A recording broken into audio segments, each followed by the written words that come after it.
کدام مرد زنا کرد یا نیت زنا کرد وای زنش طلاق می شود. این صاحب تفسیر قرطبی میگوید کدام مرد یا کدام زنی که شوهر دارد یا کدام مردی که زن دارد باز با این قانع نمی شوند، چشم به خانه یک مرد دیگر میزنند یا با یک زن دیگر میخواهند تجاوز کنند، بر این زن و بر این مرد نصف عذاب تمام امت در قبر بالا اینها می آید. باور که ما طاقت یک عذاب قبر خودمان نداریم. اگر در روی دنیا 1.5 میلیارد مسلمان باشد، بالای این دو بدبخت نصف عذاب همه امین بالای امین است در داخل قبر. از این خاطر این کسی که این کار کرده است، اگر از روی جهل بود، از روی نافهمی بود، اگر در بین مردم و تنهایی به سوی خدا السلام علیکم برادران و خواهران اسلامی. با آمد ماه شریف رمضان شرکت مهاجر تور برای شخصانی که در ماه شریف رمضان میخواهند که به حج عمره سفر کنند با نرخ‌های خیلی ارزان پیشکش ما و شما نموده است. از همین روز به قیدگیری سر می شود. خودی حاضر در نامرهای روی اکران بوده مراجعه نمایید و اگر از نام کانال ما روی فرد گیرین باز کمتر ارزانتر خواهند کرد. باقی الله نگهبانتون باشد برادران خواهران اسلامی. در محله ما حاجی زیست میکند، زندگی میکند که به زنهای مردم هوسخوری کرده به آنها نیتش بد هست. حتی به دختر عمکش چندین مراتبه خواست است تجاوز کند. این بدبخت در سن 4 ماهگیش مدت 3 ماه از زن عمکش شیر خوردگی است. یعنی همین حاجی در سن تا 2.5 سالگی اگر کدام ما و شما از کدام زنی که اگر شیر خورده باشیم ما فرزند وی حساب میخوریم، دخترهای وی خواهر ما و شما حساب میخورند. یعنی این بدبخت حاجی همین 4 ماه در 4 ماهگی شیر خوردگی بوده است. با به دختر عمکش نیت تجاوز داشته است که این خواهر او حساب میخورد و امروز میخواهد که با خواهر خودش زنا کند. ما نسبت این کارهایش او را در مسجد محله خودمان محاکمه کردیم، اما شخص پیدا نشد که او را با این کارهایش سرزنش کند. با احترام یکی از مخلصان اشهدی شما.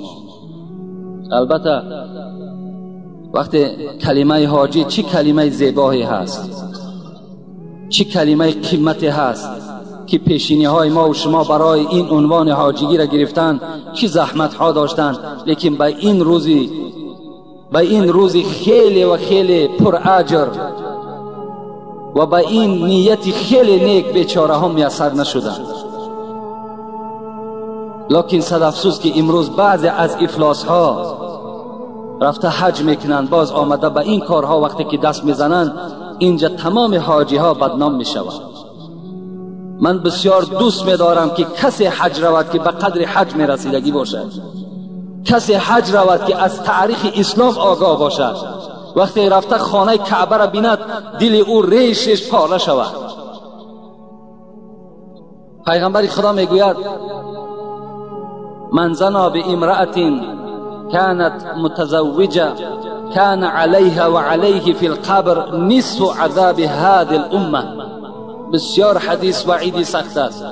کدام مرد یا کدام زنی که شوهر دارد یا کدام مردی که زن دارد باز با این قانع نمی شوند، چشم به خانه یک مرد دیگر میزنند یا با یک زن دیگر میخواهند تجاوز کنند، بر این زن و بر این مرد نصف عذاب تمام امت در قبر بالا اینها می آیند. باور که ما طاقت یک عذاب قبر خودمان نداریم. اگر در روی دنیا 1.5 میلیارد مسلمان باشد، بالای این دو بدبخت، این حاجی و این بگیم این که اون بیچاره زن عمکش گناه ندارد، زیرا این کار این حاجی بدبخت کرده است.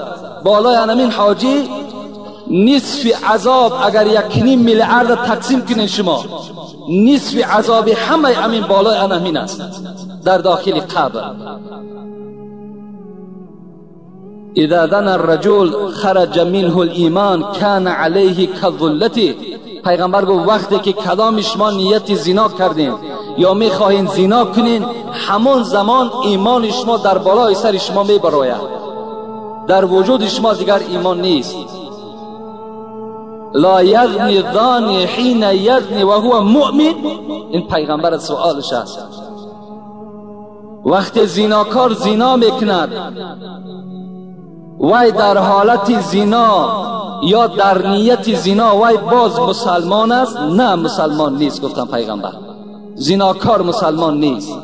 اگر من از تفسیر قرطبی برای شما بیان کنم، صاحب تفسیر قرطبی میگوید کدام مرد زنا کرد یا نیت زنا کرد وای زنش طلاق میشود. این صاحب تفسیر قرطبی میگوید. از این خاطر این کسی که این کار کرده است، اگر از روی جهل بود، از روی نافهمی بود، اگر در بین مردم و تنهایی به سوی خدا توبه کند و گوید که دیگر این عمل زشت از من صادر نمی شود، این حالت ده شاید که خدا وی بخشد. و تمام مردم هم در این حالت وقتی وی توبه میکند، تضرع میکند، میگوید که این از سهو از خطا شد، وی را دیگر کاردار نشود. وی را گذارند که در مسجد نماز خواند، بگذارد که دوام نماز شد، چکار کند؟ دوام دهد. این است توصیه اسلام. حضرت سعدی میگوید به طواف خانه رفتم، به کعبه رحم ندادند که برون در چی کردی که درون خانه آیی. من وقتی خانه کعبه رفتم، خانه کعبه مرا نگذاشتن که خانه کعبه درایم. برای چی؟ برای تو چگونه مسلمان هستی، چی خدمت در اسلام کردی که امروز طواف زیارت کعبه آمدی. هیچ سیقل نکو نتواند کرد، خدا رحمت کند سعدی را، هیچ سیقل نکو نتواند کرد آهنی را که بدگوهر باشد. چون بود اصل جوهری قابل تربیت را در او اثر باشد. سگ به دریای هفتگانه بشو، چون که تر شد پلیدتر باشد. خر عیسی گر برش به مکه، گرچه آید هنوز خر باشد. عاقلان این سخن نکو دانند، زاده خر همیشه خر باشد. این البته زاده خر است. این بدبخت است اون کسی که به این کار البته چنگ بزند.